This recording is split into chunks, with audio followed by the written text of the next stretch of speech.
해마다 추석이면 공공묘지와 봉안당 곳곳이 조상과 가족을 찾은 성묘객으로 붐비곤 했는데요.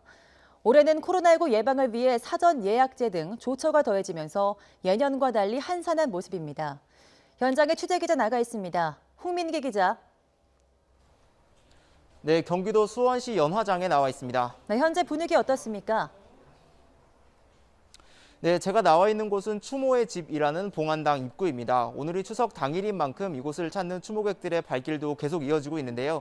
지금까지 벌써 추모객 1000명 이상이 방문을 했습니다. 그런데 지난 주말 이맘때와 비교하면 오히려 다소 한산한 분위기라고 하는데요. 사전 예약제와 하루 추모 인원 제한 등 조치가 이뤄지면서 이미 지난 주말에 미리 성묘를 마친 분이 많았기 때문으로 보입니다. 이쪽을 보시면 입구에 놓인 책상에는 이렇게 사전 예약자 확인이라는 안내가 붙어 있고 또 입장하는 사람들을 예약자 명단에서 확인하고 있습니다. 확인을 마치고 봉안당 안으로 들어가기 전에는 손 소독과 명부 작성 또 체온 측정도 해야 합니다.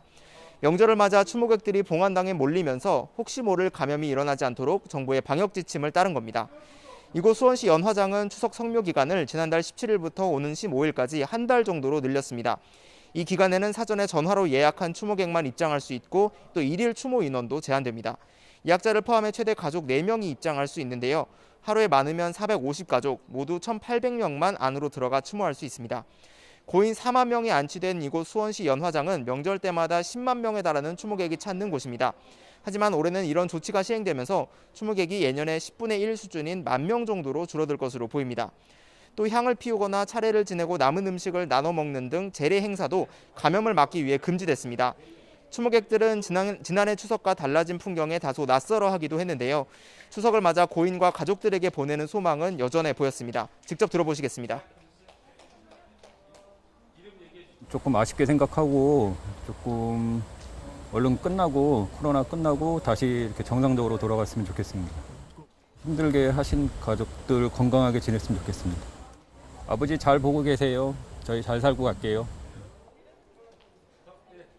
네, 이번 추석 직접 성묘하지 않기로 하신 분들은 대신 온라인 성묘를 지낼 수 있습니다. 국가보훈처는 현충원 등 전국 11개 국민묘지에서 온라인 참배 서비스를 운영하고 있고 각 지자체도 공공묘지 등의 온라인 서비스를 열었습니다. 고인에게 추모글을 보내거나 꽃을 바칠 수 있는데 각 시설 홈페이지를 통해 참여하면 됩니다. 명절을 맞아 그리운 가족들 직접 만나고 싶은 마음도 크시겠지만 올해는 멀리서나마 마음을 전하고 건강도 지키는 추석 되시길 바랍니다. 지금까지 경기도 수원시 연화장에서 YTN 홍민기입니다.